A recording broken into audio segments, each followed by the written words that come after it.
Welcome to SibSpot. Today's stories feature some entitled parents. Most of these are Karens, but one's a nana, not a mother. Story number 1 is from Wally World 1217. I love this one. That's why it was featured in the thumbnail. The first time I heard Dad swear. This happened a few decades ago when I was a wee lad of 11. Yeah, I'm old. Backstory. Dad was an English professor and also raised horses. Arabians, to be specific. We lived in the Midwest on a 10-acre spread next to the cattle ranches and such. Dad was the kind of guy who taught me to try to be kind, never swear in front of a lady, open doors for people, etc., etc. Most of those things stuck with me throughout my life, except for the swearing. One day, a Saturday I believe, a couple of local girls around 12 came over and rang the bell.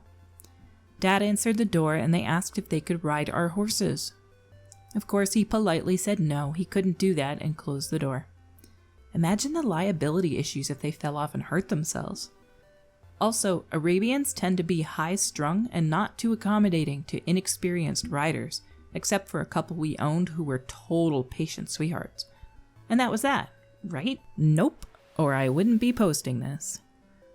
Not more than a half hour later, the doorbell chimes again. I'm in the living room watching TV with Dad, and he answers the door. Standing on our front porch are those two girls again, and someone who looks to be the entitled Nana, EN for short. Dad: Hello, what can I do for you? EN: My granddaughters would like to ride your horses. Dad, clearly puzzled: I can't do that. Entitled Nana: You don't even have to pay them much. Dad, confused? Entitled Nana: For exercising your horses. They'll do it for $2 an hour. Pretty cheap if you ask me. Dad, clearly holding in his temper: I'm sorry, ma'am, but that isn't happening. I have to decline. Entitled Nana: But your horses can use the exercise and we have the time. Dad, this is not a discussion. He then does something I've never seen before. Closes the door in EN's face mid-retort. I'm standing there dumbstruck and Dad is staring off into space. Slowly he says, WTF. If monkeys started climbing out of his rear, I wouldn't have been more surprised. Dad slowly turns and sees my 11-year-old self standing there with my mouth open. He gives a sheepish grin and says, Please don't tell your mother.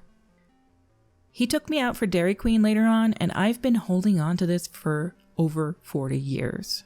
He's gone now, but I feel him laughing over my shoulder as I write this. This one shows a genuine lack of understanding from the entitled Nana. My granddaughters want to ride your horses and you'll pay them hourly to exercise them. I probably would have said WTF as well. The second story is from Just Saying It.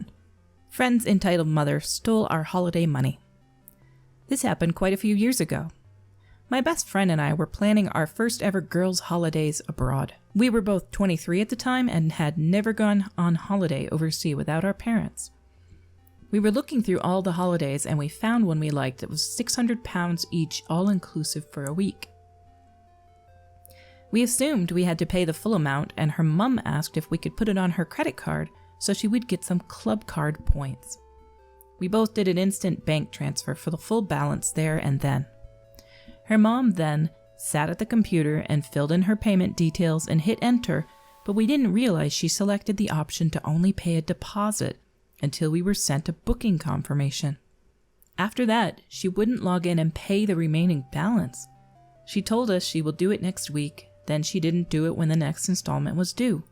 It ended up causing a problem between my friend and me because her mom basically stole our money and told us it was our fault for giving her the full balance and now she spent the money? I ended up telling her that if she didn't pay the balance, I would have to report her for theft to the police.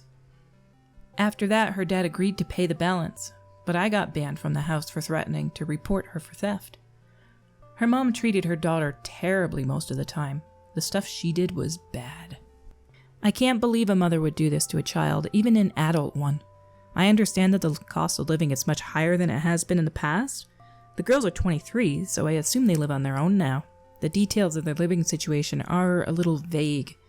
She said she got banned from the house, so maybe they did live there? Either way, it is not okay to steal from people. The following story is from IllPumpkin8217. Stop pressing the button. I was on the bus a few weeks back, leaving work and going home, and on the bus was 2 girls, maybe 12 or 13, sprawled out on opposite seats, looking like absolute trouble. I paid them no mind and sat in the free seat behind them, put my earphones in and started daydreaming out the window. Within 5 minutes, I realized why the girls looked like absolute trouble. For the next 3 stops, they would press the stop button. Obviously, the bus would then stop, nobody would get off. It was annoying. I'd just finished work, I wanted to go home. Not only that, but imagine how irritated the bus driver must feel. So when they did it for the 4th time, I pulled out my earphone and said to the girl in front of me, "Is this your stop?" She immediately looked startled that she'd been caught out. "No?" "Then stop pressing the button. It's annoying." I was then confronted by their mother. "It's not your job to tell them off. Try talking to the parents first." I'm not an angry person, but the utter rage I felt was unreal. Maybe if you did your job as a parent, strangers wouldn't have to intervene. Oh my God. She didn't like that. She went utter crazy over being called out on her bad parenting. Luckily, a few of the other passengers agreed and stuck up for me, forcing the mother to shut up. The mother and her girls then got off the bus like 6 stops later. Had I even had known she was the parent, I would have said something to her first, but she was practically ignoring the girls and playing on her phone the entire bus ride. Honestly, the cheek of some people. Bratty children on a bus. Bratty! Parent your child! That is all. They're not even that young. The next story is from Buffy Fanatic 1. Deadbeat mom decides to make demands from me. My childhood was an absolute show that I'm still dealing with the ramifications from today. My parents divorced when I was barely 2 years old. My father was very abusive and was in and out of jail and homelessness my whole life. When I was 6, my mom, who was a once a month on the weekends parent, she never showed up to the custody hearing, so the judge gave custody to my abusive dad, decided she couldn't be a mother anymore, married another man, moved states, had another child that she loved enough to raise. I only saw my bio mother about 5 times in my entire childhood. I was raised by my abusive father and my grandma until he OD'd when I was 17. My mom didn't want to go to the courts to get custody, and neither did my grandma since I was a senior in high school, so CPS decided to just let me keep living with my grandma until I graduated.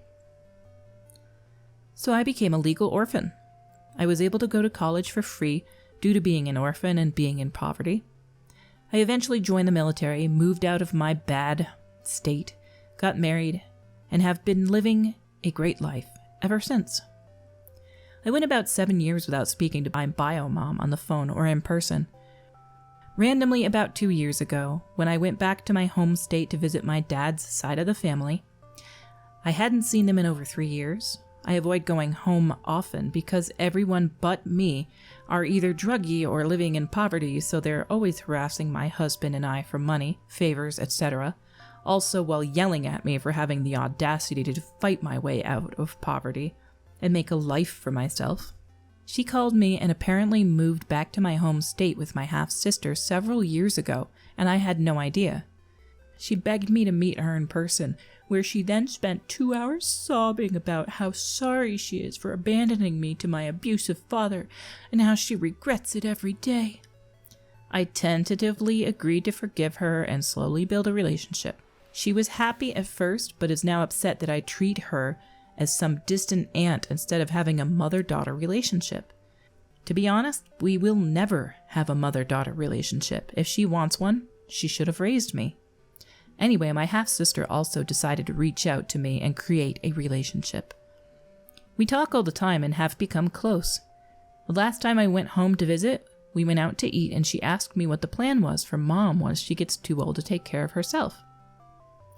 I said whatever she decides to do, I'll emotionally support her for her decision. She asked what I meant, and I said I have zero plans to financially or physically help my mother in any way. She didn't raise me. She doesn't get the joy of having her oldest daughter take care of her in her old age. My half-sister was very upset with me and ran and told my mom, who then decided to start blowing up my phone, saying that she apologized and is trying, but that doesn't mean I can abandon her in her time of need. I just laughed and hung up the phone. My husband hates her and only puts up with her at all because of me. I don't know where this audacity is coming from. I don't know her and she doesn't know me, but because I have more money and no kids, she thinks I should be the one to house and help her? Nope, not happening. If she didn't raise the child, she shouldn't come crawling back to them for financial help later when they're an adult. It's outright embarrassing. Her daughter owes her nothing. She isn't obligated to try. And that's it for Entitled Parents, Nanas, Spoiled Adults for today. I hope you enjoyed. Until we meet again, have a fantastic day.